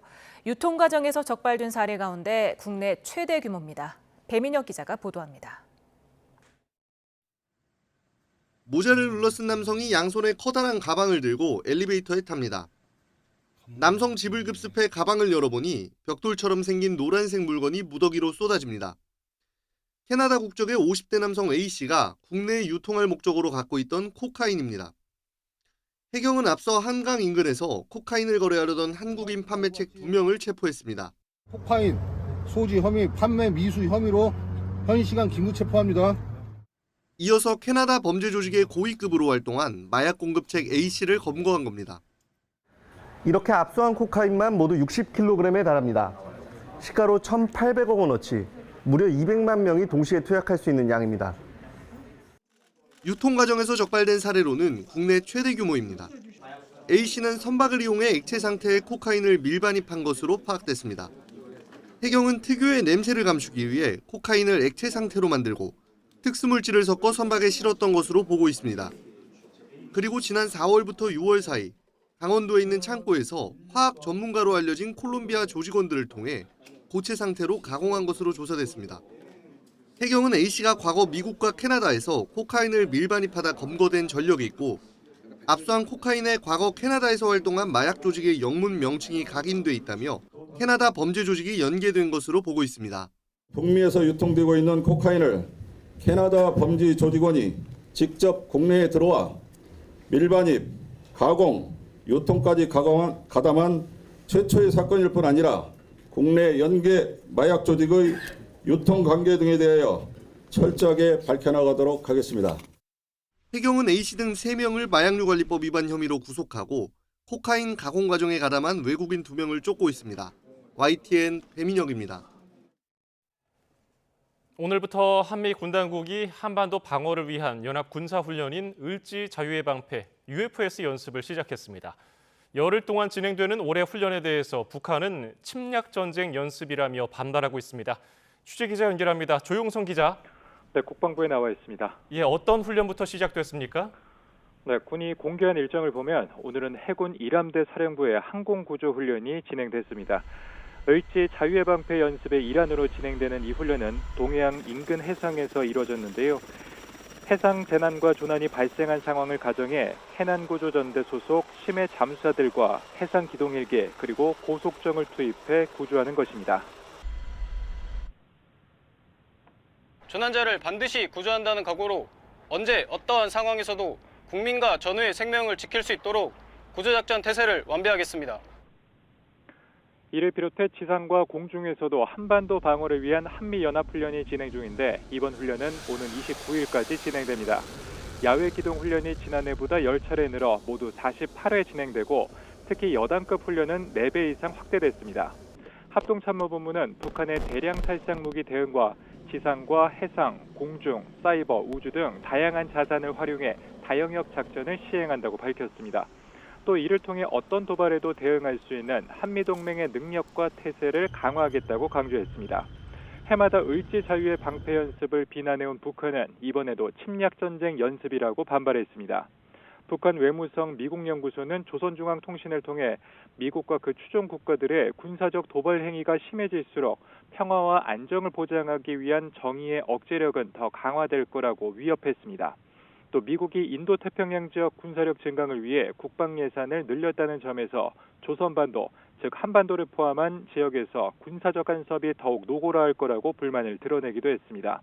이번 한미연합훈련에서 북한의 핵공격 상황을 가정한 훈련은 실시되지 않지만 지난해에 이어 국가 총력전 수행 능력을 높이는 우리 정부 차원의 대응 훈련은 계속됩니다.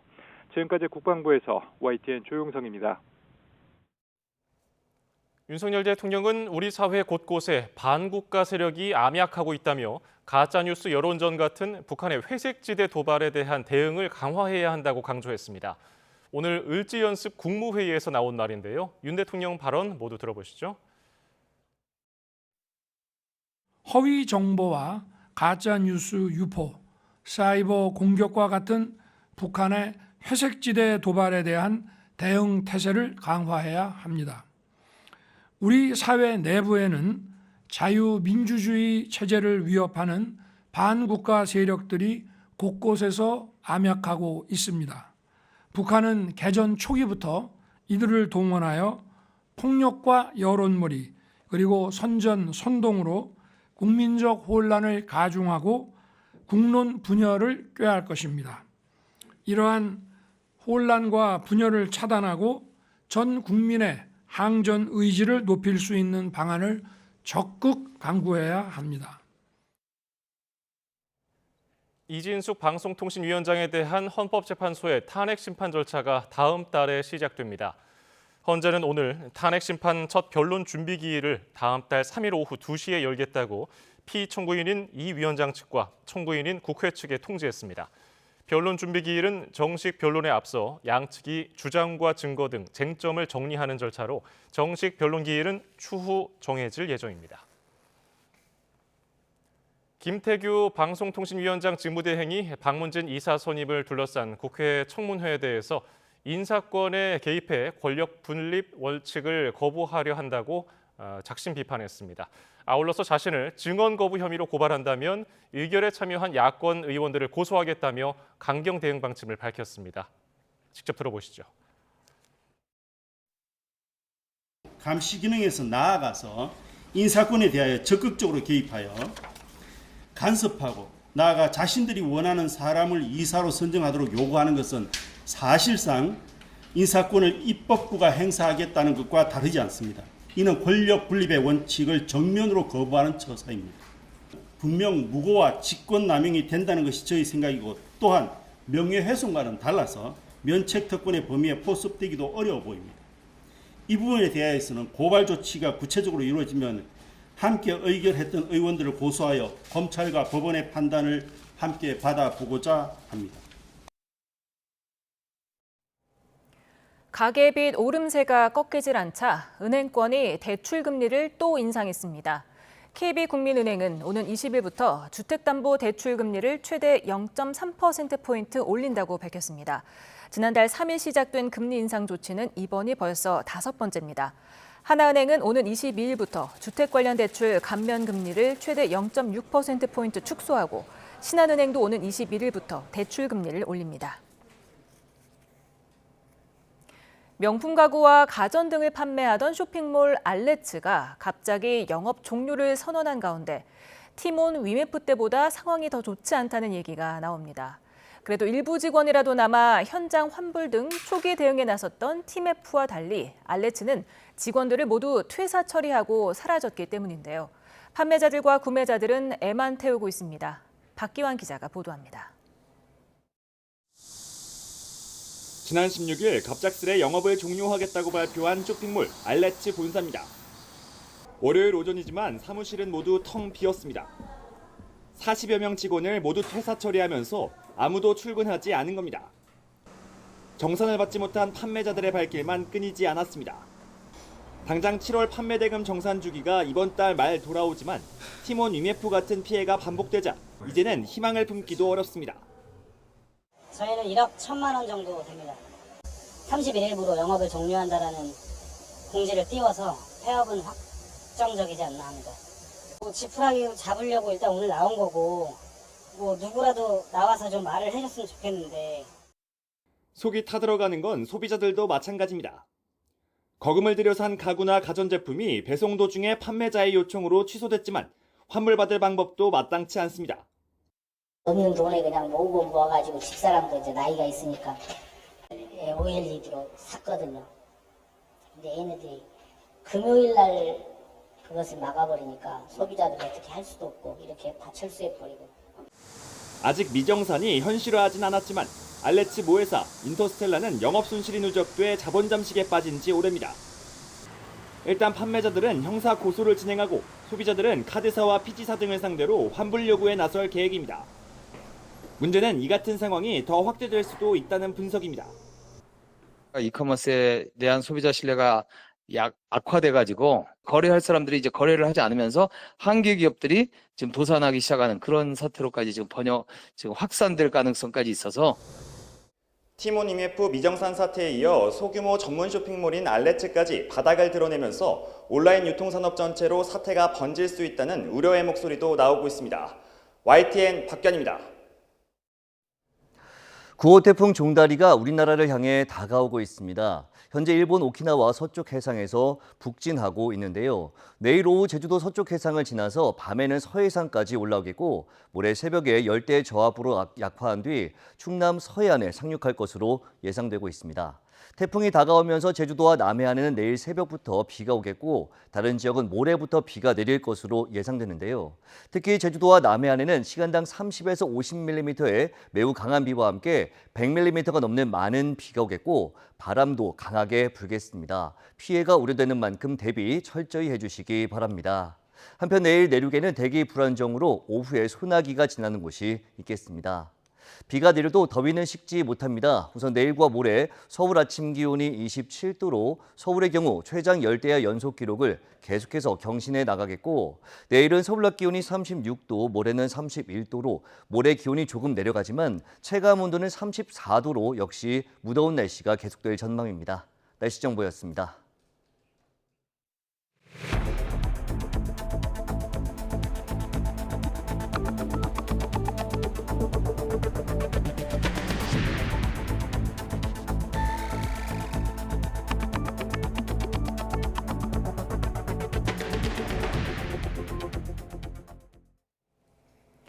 국민의힘 한동훈, 더불어민주당 이재명 대표가 휴일인 오는 25일 대표회담을 열기로 했습니다. 하지만 그간 야당이 추진해온 민생회복 지원금 등을 두고 뚜렷한 시각차를 보여온 터라 회담에 오를 의제를 두고 적지 않은 진통이 예상됩니다. 임성재 기자입니다.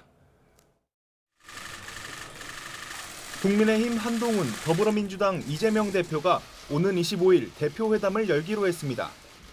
연임에 성공한 이 대표가 한 대표를 향해 대화를 제안한 지 하루 만입니다. 대표 회담의 제의도 대단히 환영한다는 말씀을 드립니다. 조속한 시일 내에 시간과 장소를 잡았으면 좋겠습니다. 여야 대표 회담을 긍정적으로 생각하신다고 해서 지금 대표 비서실장에게 실무 협의를 지시해 놓은 상태이기도 합니다. 4월 총선 뒤 넉 달 만에 양당 수장으로 다시 맞붙게 된 두 대표가 민생 문제를 허심탄회하게 논의하자고 뜻을 모은 겁니다. 양측은 회담 테이블에 오를 의제엔 말을 아끼며 차차 협의해 나가기로 했는데 일주일도 채 남지 않은 시간, 넘어야 할 산이 한두 개가 아니란 분석입니다. 일단 국민의힘은 당론으로 추진 중인 금융투자소득세 폐지와 종합부동산세 상속세 개편 논의 등을 주요 의제로 삼아야 한다는 입장입니다. 민생개혁 법안 논의를 위한 여야정 협의체 가동과 국회 연금개혁 특위 구성 합의를 통해 28일 본회의를 민생국회의 출발점으로 만들 수 있기를 기대합니다. 이달 말까지 조건 없이 구성하자고 제안한 연금개혁 특위 문제를 야당이 어떻게 받아들일지도 변수입니다. 이에 민주당은 이 대표가 금투세와 상속세의 보완 가능성을 시사하는 등 세제 개편에는 비교적 전향적인 입장을 보이고 있지만 거부권 끝에 국회로 돌아온 25만 원법을 주요 안건으로 올리자고 제안할 가능성이 커 충돌이 예상됩니다. 여당이 현금 살포법으로 규정한 민생회복 지원금을 다시 논의 테이블에 올리는 것 자체에 의문을 표할 가능성이 적지 않기 때문입니다. 여당은 현금 살포 법안이라고 거짓 선동하며 민생 법안을 반대만 했지 국민의 고통을 책임지는 모습은 전혀 보이지 않고 있습니다. 최상병 특검법 역시 가장 큰 뇌관으로 꼽힙니다. 대표 회담과 달리 이 대표가 제안한 영수회담의 경우 대통령실은 국회 정상화가 우선이란 입장을 밝히면서 아직은 불투명한 상황입니다. 여야의 유력 대권주자이기도 한 한동훈, 이재명 대표가 민생회담 날짜까지 속전속결로 정하며 첫 단추를 끼웠지만 어디까지를 민생으로 볼지 회담 의제를 두고는 치열한 삿바 싸움을 벌일 거란 관측이 지배적입니다. YTN 임성재입니다.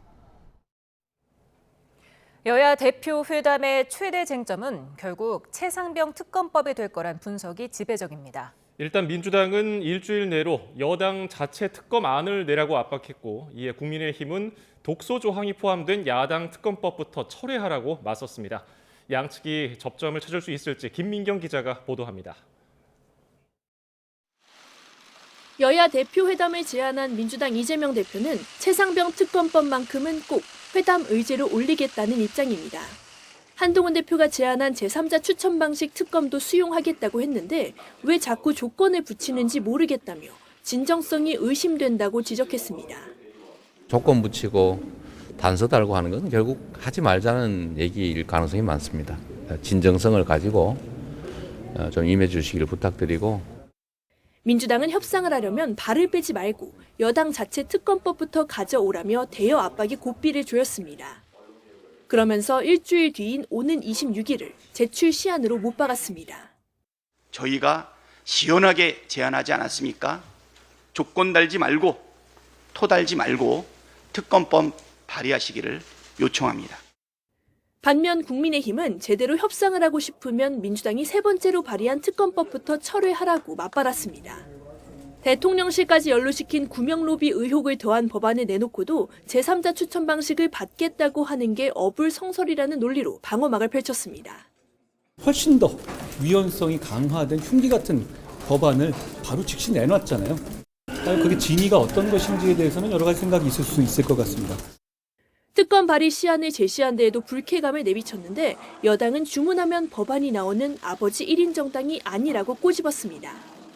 또 야당이 특검을 서두르는 속내에는 정쟁을 일으키려는 의도가 있는 것 아니냐며 민주당의 민생협의 진정성에 물음표를 붙이기도 했습니다.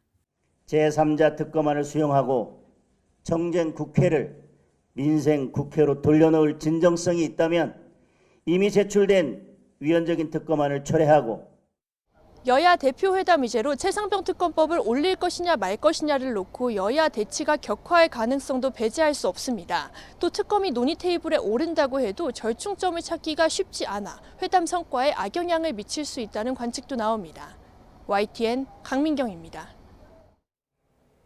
국민의힘 한동훈, 민주당 이재명 대표가 주도하는 양당 체제가 지난 총선 이후 다시 구축되면서 벌써 차기 대권 경쟁에 들어간 분위기도 감지됩니다. 한 대표는 사회적 격차 해소에 방점을 찍으며 진보 진영의 화두로 활동 반격을 넓히고 있고, 이 대표는 성장론을 거듭 띄우면서 우클릭의 본격 시동을 걸고 있다는 해석이 나옵니다. 정인용 기자입니다. 국민의힘 한동훈 대표는 민주당 이재명 대표가 당권 연임 첫 공식 일정을 시작한 날 격차 해소 특별위원회 신설을 꺼내들었습니다. 그동안 급속한 경제 성장을 이뤘지만 정작 격차를 줄이는 노력은 충분하지 않았다며 특위를 구성해 똑같은 비중으로 중시하겠다는 겁니다. 대한민국의 우상향은 개개 국민의 삶의 우상향과 동반될 경우 정말 의미를 가질 수 있습니다. 단편적인 정책 외에 다중격차를 해소하는 컨트롤 타워로서의 역할이 필요한 겁니다. 윤석열 정부 들어 저소득층 생계급여를 대폭 인상하고 얼마 전 전기료 지원 정책도 냈지만 이 정도로는 부족하다며 근본적인 양극화 해소책을 내놓겠다는 구상입니다. 일률적인 현금 살포와는 다르다고도 언급해 이재명표 민생지원금법과 차별화하면서도 진보 진영이 중시해온 평등 가치로 외연 확정에 나섰다는 해석도 나옵니다. 다시 거대 야당의 지휘봉을 잡은 이재명 대표는 반대로 보수 진영의 핵심 의제인 성장을 거듭 강조하며 우클릭 행보를 이어갔습니다. 이 대표는 당대표 수락연설 초반부터 멈춰선 성장의 회복과 새로운 기회 창출을 화두로 내세웠습니다. 기후변화와 세계 경기 침체, AI 시대 전환 등 위기를 도전의 기회로 삼아 다시 뛰는 대한민국을 만들겠다는 겁니다. 지속 성장의 길을 찾아야 합니다. 한겨울에 밀짚 모자를 사는 것처럼 경기 침체기인 지금이 바로 국가가 투자할 때입니다. 특히 금융투자 소득세부터 종합부동산세, 상속세까지 어떤 의제도 자유롭게 다룰 수 있다며 진보 진영에서 예민한 세금 완화에도 열린 입장을 드러냈습니다. 여야의 유력 대권 후보인 한 대표와 이 대표 모두 중도층 잡기, 외연 확장에 나서면서 벌써부터 대권 경쟁이 시작된 게 아니냐는 관측입니다. 오로지 민생만을 외치며 여야 대표회담에 서로가 신속히 뜻을 모은 것도 일찌감치 차기 대권을 바라본 행보의 일환이라는 분석도 나옵니다. YTN 정인용입니다. 이재명 대표 2기 체제에 돌입한 더불어민주당이 첫 회의에서부터 여권을 향한 친일 공세로 포문을 열었습니다. 국민의힘은 명비어천가 지도부라며 이른바 1극 체제 비판으로 마포를 놓았습니다. 여야 신경전은 이준혁 기자가 보도합니다. 연임에 성공한 이재명 대표는 진성준 정책위의장과 김윤덕 사무총장을 그 자리에 유임시켰습니다. 전략기획위원장에는 직전 비서실장인 천준호 의원, 후임 비서실장엔 이해식 전 수석대변인을 앉히며 친명 체제를 구축했는데 다만 비명계로 분류되어 온 조승래 수석대변인 임명은 탕평 인사로 꼽힙니다. 당무를 운영하고 집행함에 있어서 그만큼 훨씬 더 무게감을 가지고 총력을 다해서 어떤 일을 하겠다라는 그런. 이재명 2기는 대여투쟁과 민생을 양날개로 둘 사이 균형점을 잡으며 이른바 투트랙 전략으로 나서겠다는 방침입니다.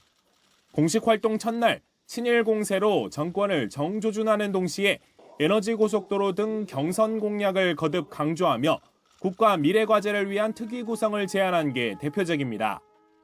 대통령실에서 배려해야 될 것은 대일본 제국 천황이 아니라 대한민국 국민의 마음입니다. 일제 과거사 문제에 중요한 건 일본의 마음이라는 대통령실 관계자 발언 논란을 지목한 건데 이에 국민의힘은 해당 발언은 그 취지를 오도하는 것이라고 맞서며 물러서지 않았습니다. 과거 논쟁을 벗어나 미래지향적 담론을 펼쳐나가자는 자신감 있는 한일 관계의 구축이 본뜻이었다고 반박한 겁니다. 제가 말 전체를 보지 못했습니다만 그게 뭐 일본의 입장이 훨씬 더 중요한 거다 이런 취지를 말하는 것은 아니지 않았을까 싶습니다. 중요한 건 대한민국 국민의 마음이죠. 여기에 국민의힘은 새롭게 들어선 친명 중심 민주당 지도부를 향해 이재명 1극 체제가 완성됐다며 역공을 펼쳤습니다. 이 대표 한마디에 김민석 후보는 1위로 올라서고 반명 발언을 한 정봉주 후보는 끝내 낙선하는 등 전당대회는 친명 마케팅 경연장에 불과했다고 깎아내렸습니다. 그건 등 막말을 쏟아내며 낯뜨거운 명비어천가를 힘차게 외친 후보들이 대거 당선되었습니다. 양당 모두 새 지도부의 진용이 꾸려지며 시작부터 팽팽한 신경전이 펼쳐지는 모습입니다. 입법 강행과 거부권으로 여야 대치가 반복되어 온 전국의 돌파구를 찾기 위한 주도권 싸움도 점차 치열해질 것으로 보입니다. YTN 이준엽입니다. 김문수 고용노동부 장관 후보자 인사청문회가 오는 26일 열립니다. 국회 환경노동위원회는 전체 회의를 열어 이 같은 내용의 인사청문회 실시 계획서를 채택했습니다. 청문회 참고인으로는 이상규 금속노조 충남지부 현대제철 비정규직 지회장과 김태윤 아리셀 산재 피해가족협의회 공동대표 등이 출석할 예정입니다. 코로나19 확산이 심상치 않은 가운데 방역당국은 이달 말 코로나19 환자가 한 주에 35만 명에 달할 것으로 전망했습니다. 다만 경증 환자가 대부분이라 감염병 등급을 상향하지는 않을 거라면서 치료제 공급과 고위험군 관리에 집중하겠다고 강조했습니다. 백준규 기자의 보도입니다. 최근 병원을 찾아 코로나19 검사를 받은 환자 대부분이 확진 판정을 받을 정도로 코로나 확산세가 무섭습니다. 방역당국은 이번 달 말을 재확산의 고비로 보고 있는데 한 주에 35만 명까지 환자가 나올 것으로 전망했습니다. 올여름 폭염이 좀 심하다 보니까 냉방이라든지 환기 부족이 또 좀 더 영향을 미친 것으로 그렇게 보여서 호흡기 감염병 전파에 별로 좋지 않은 그런 상황이긴 합니다. 증상이 있는데도 검사를 받지 않는 확진자까지 더하면 숫자는 더 커질 수 있지만 정부는 지금 상황을 충분히 관리 가능한 수준으로 판단하고 있습니다.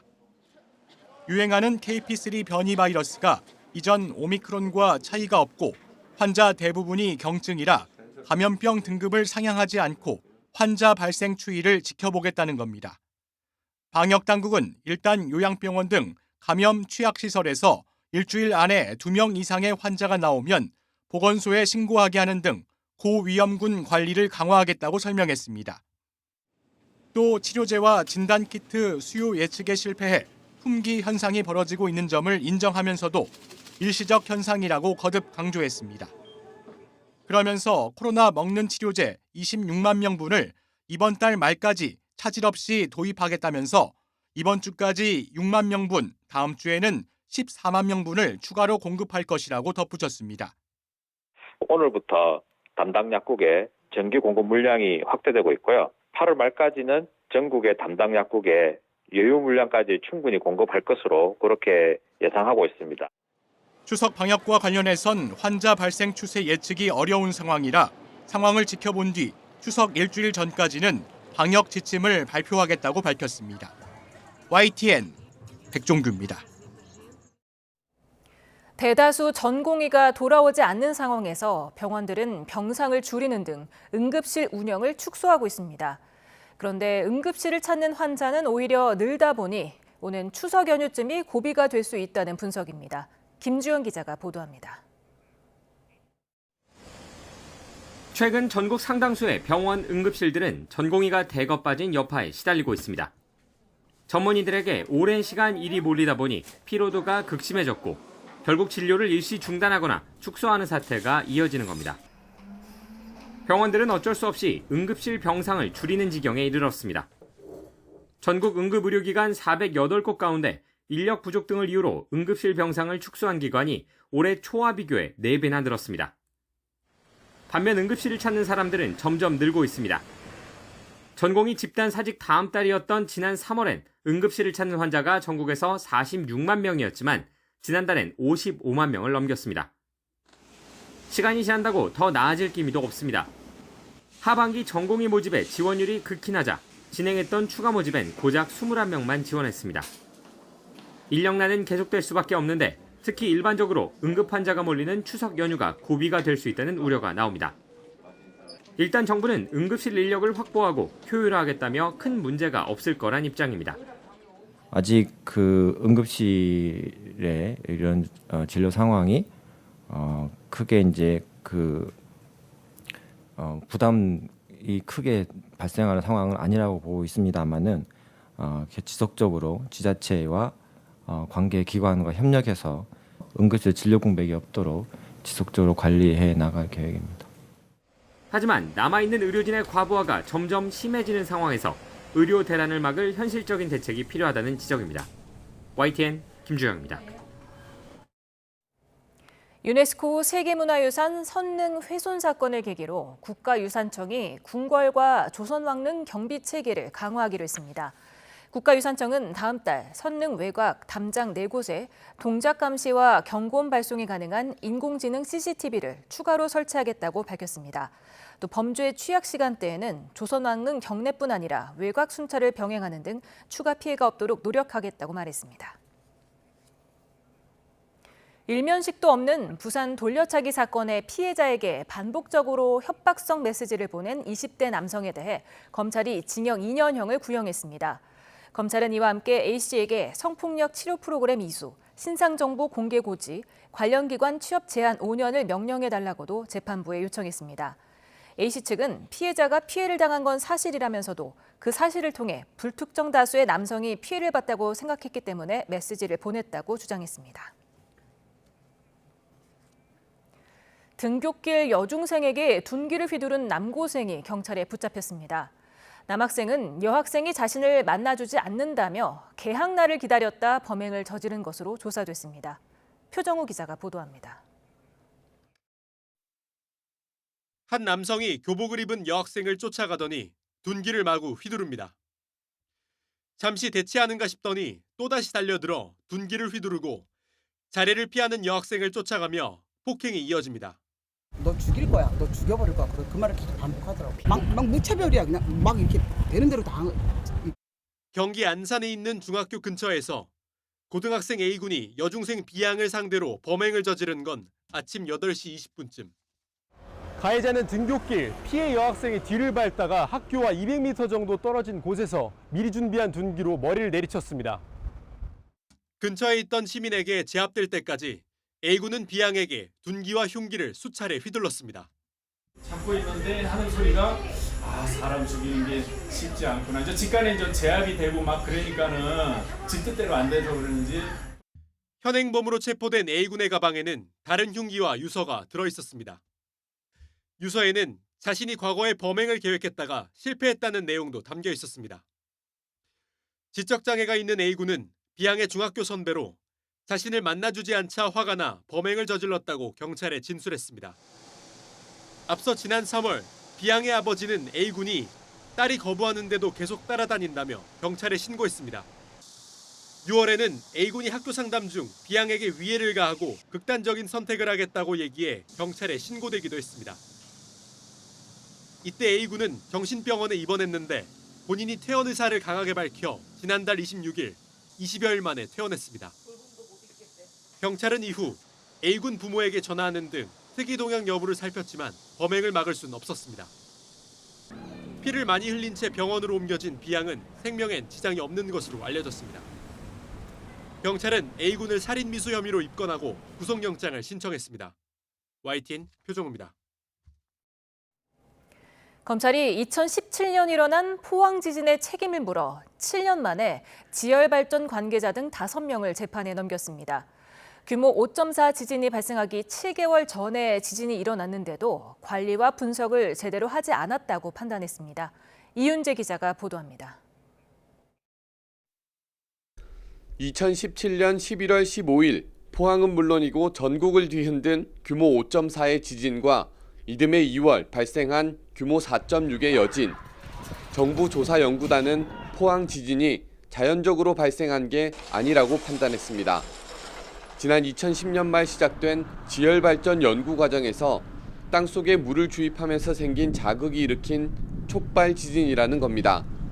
시초 과정에서 이소 노출이 크게 발생했습니다. 그때부터 지진 발생 기록과 이니 지열 발전 실정 연구 과정에서 행했던 수리 자극, 이소 노출이 시점적으로 정확하게 일치하고 정부 조사단 발표 이후 책임을 묻는 고소 고발이 잇따랐고 검찰 수사가 본격화했습니다. 수사 5년 만에 검찰은 지열발전 컨소시엄 주관업체 대표와 이사, 또 정부 출연 연구기관 연구원 등 5명을 업무상 과실치사상 혐의로 재판에 넘겼습니다.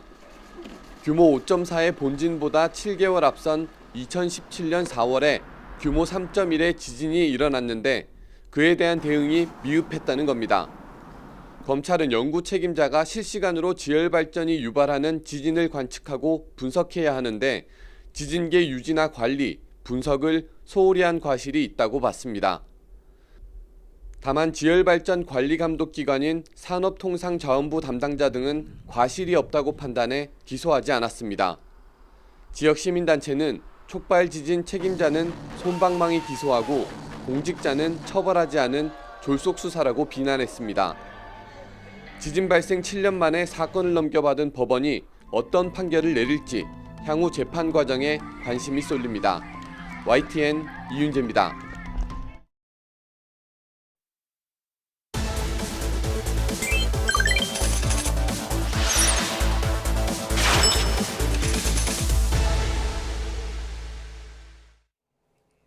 뉴스플러스 오늘의 경제픽입니다.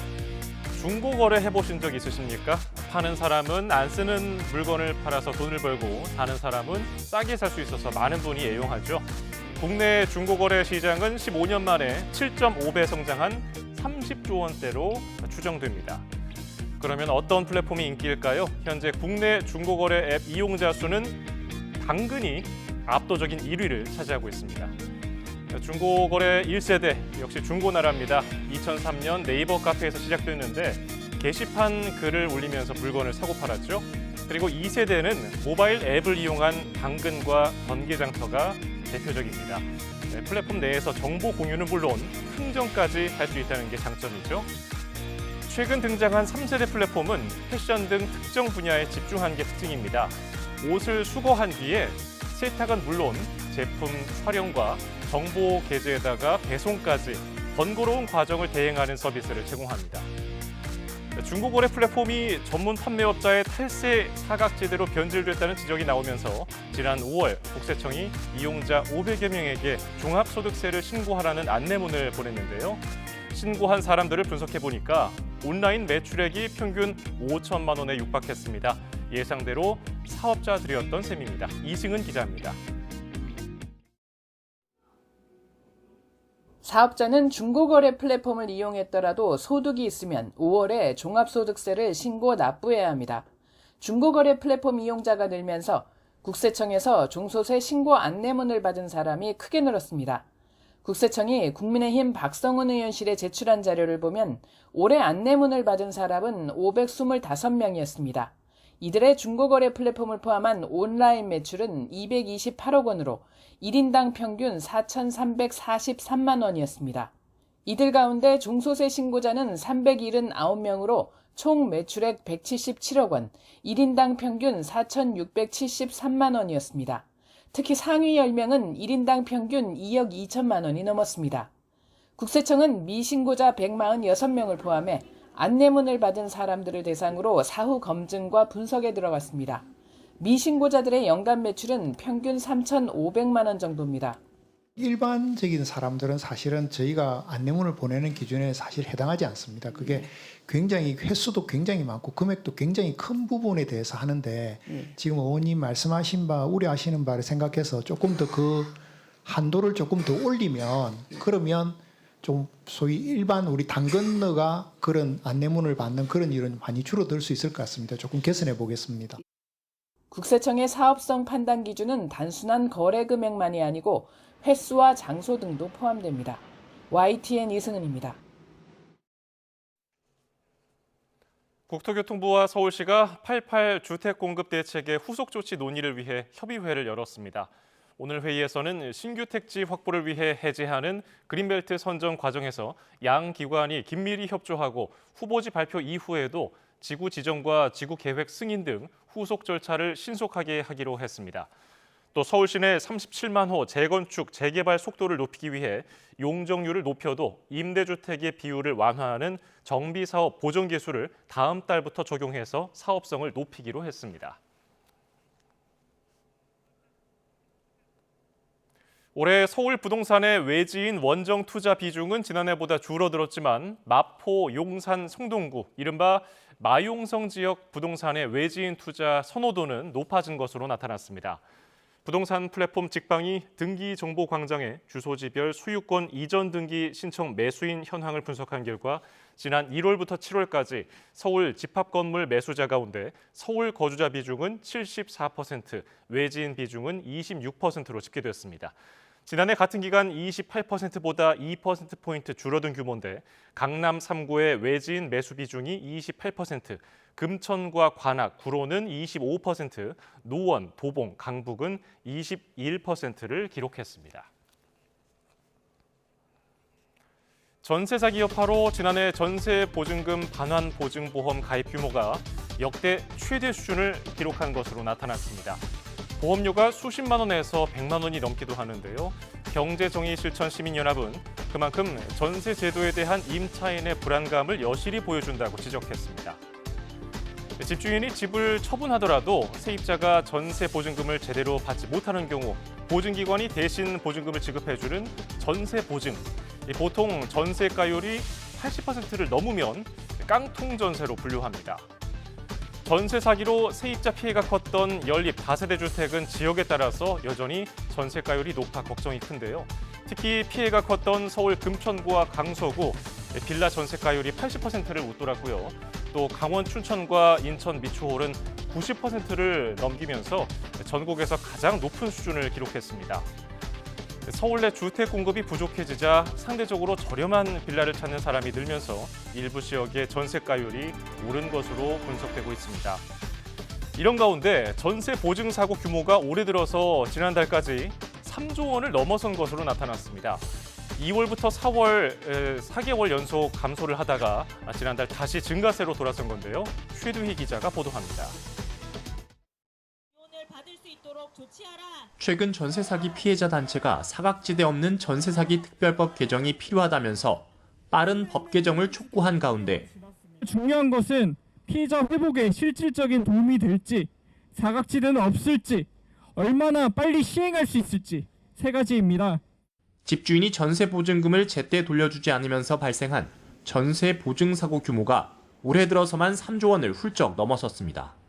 월별 보증 사고 액수를 살펴봤더니 올해 2월 6,489억 원을 정점으로 4개월 동안 꾸준히 감소하다가 지난달 다시 증가하는 추세를 보였습니다.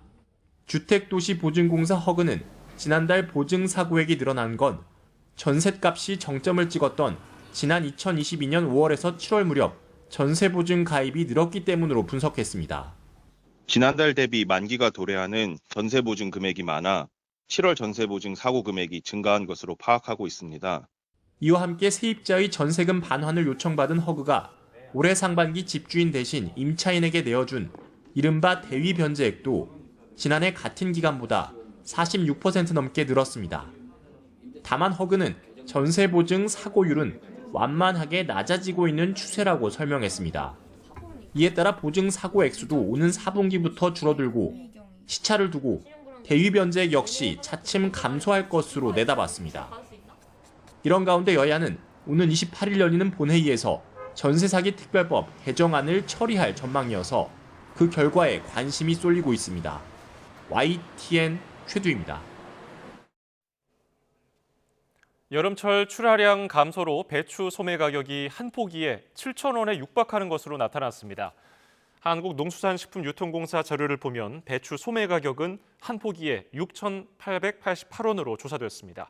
일주일 사이 15% 오른 것으로 1년 전과 비교하면 17% 비싸고 평년보다는 21% 높은 가격입니다.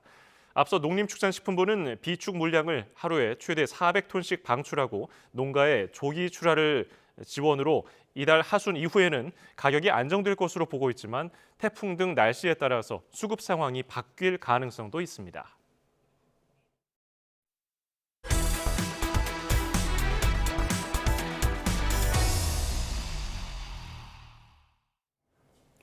구호 태풍 종다리가 한반도를 향해 북상하면서 내일 오후 제주도부터 태풍의 직접 영향권에 들 것으로 보입니다. 태풍의 최근접 시각은 제주도 서귀포가 내일 오후 5시, 전남 진도 밤 10시, 전남 신안, 자정, 전북 부안이 모레 새벽 5시로 예상됩니다. 이후 태풍은 모레 오전 9시쯤 충남 서해안 부근까지 북상한 뒤 열대저압부로 약화한 채 중부 내륙을 통과할 전망입니다. 기상청은 이번 태풍이 약한 태풍이지만 순간 풍속은 초속 25m 안팎까지 강하게 불겠다며 바람 피해에 대비해달라고 당부했습니다. 강원 영동 지역은 폭염과 함께 가뭄도 비상입니다. 저수지가 바닥을 드러낼 정도로 메말라 일부 지역은 제한급수에 들어갔습니다. 송세혁 기자가 취재했습니다. 강릉 지역 최대의 상수원인 오봉 저수지입니다. 상류로 올라가 봤습니다. 물줄기가 거의 끊겼습니다. 얼마 남지 않은 물길도 실개천처럼 가늘어졌습니다. 평소 같으면 이곳은 물이 차 있어야 합니다. 하지만 지금은 사람이 걸어 다닐 수 있을 정도로 메말라 바닥이 훤히 드러나 있습니다. 오봉 저수지의 저수율은 35%로 평년의 절반 수준에 불과합니다. 강원 영동 지역 전체 저수지 평균 저수율도 40%로 전국 평균 62%에 크게 못 미치고 있습니다. 원인은 계속된 가뭄.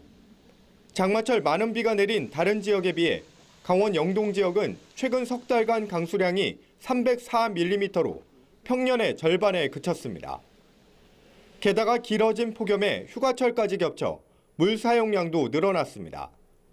물 부족이 심해지자 오봉 저수지는 지난 13일부터 농업용수 공급을 이틀 간격으로 제한했습니다. 30% 이하로 감소했을 경우에는 추가로 용수 확보 계획을 수립해야 된다고 생각하고 있습니다. 지자체도 추가 용수 확보에 나서는 등 비상이 걸렸습니다. 15% 이내였을 때는 저희가 제한 급수도 검토하고 있는데 주민들께서 좀 물을 좀 많이 아껴 썼으면 하는 그런 바람을 좀 갖고 있습니다. 이번 주 단비 소식이 예보됐지만 강수량이 적어 가뭄이 완전히 해소되기는 어려울 것으로 보입니다. YTN 송세혁입니다. 일본도 일부 지역에선 한 달 가까이 최고 기온이 35도를 넘는 등 곳곳에서 폭염 최장 기록이 이어지고 있습니다. 도쿄도의 경우 지난 한 달 열사병 사망자가 지난해보다 크게 늘었습니다. 도쿄에서 김세호 특파원의 보도입니다. 오전 11시 반쯤 다소 구름이 끼었지만 기온은 33도를 넘어선 일본 나고야시. 연신 흐르는 땀을 닦고 양산을 쓰고 다녀도 무더위를 피하기가 쉽지 않습니다.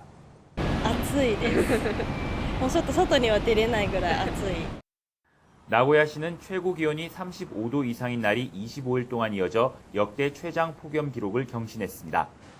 효고현 아와지시와 후쿠오카현 다자이후시도 최고 기온이 35도 이상인 날이 30일 동안 계속되면서 전국 최장 기록을 넘어섰습니다.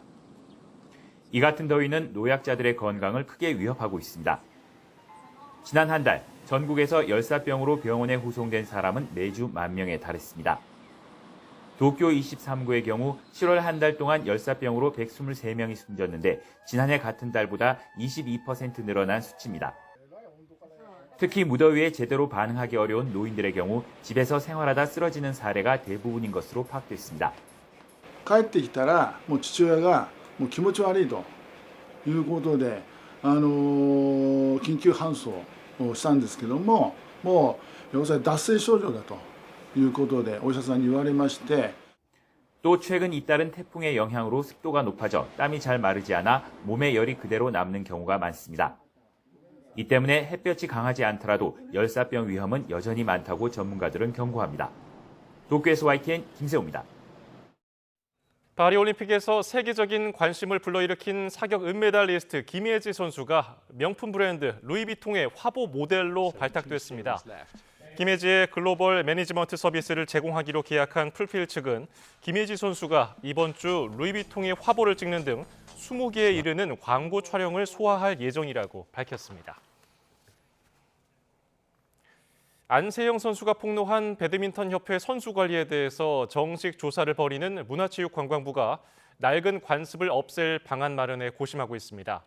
빨래 관습으로 상징되는 선후배 간 부조리가 핵심인데 워낙 오래된 뿌리 깊은 관습이다 보니까 그만큼 고민도 큰 상태입니다. 이대건 기자입니다. 배드민턴 안세영이 국가대표에 처음 발탁된 건 중학교 3학년이던 지난 2017년. 7년간 선배들의 라켓줄 교체와 방 청소, 빨래를 대신해왔다며 올해 초 배드민턴 협회에 정식으로 문제를 제기했습니다. 하지만 개선이 되지 않았고 결국 안세영이 금메달 딴 직후 공개적인 폭로가 나왔습니다. 7년 동안 되게 많은 걸 참고 살았던 것 같아요. 억누르면서. 악착같이 달렸던 이유 중에 하나가 제 목소리에 힘이 좀 실렸으면 좋겠는 바람에 이렇게 정말 힘들게 바쁘게 살았었던 것 같습니다.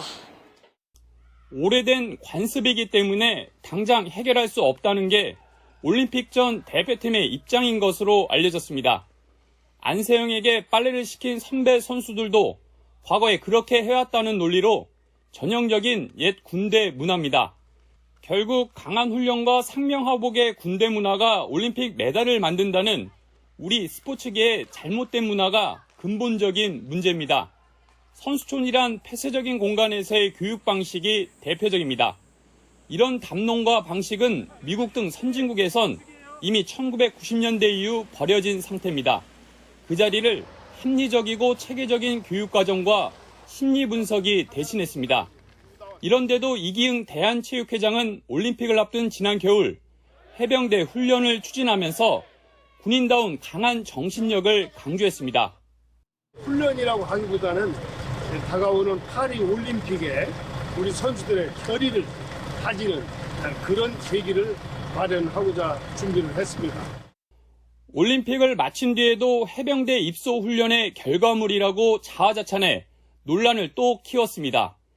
배드민턴 협회 진상 조사를 벌이는 문화체육관광부는 선수들 사이의 낡은 문화를 없앨 해법 마련에 고심하고 있습니다. 이달 안에 나올 방안은 강제적 방법을 쓰기보단 자율적 해결에 좀 더 무게를 두고 있는 것으로 전해졌습니다. YTN 이더훈입니다.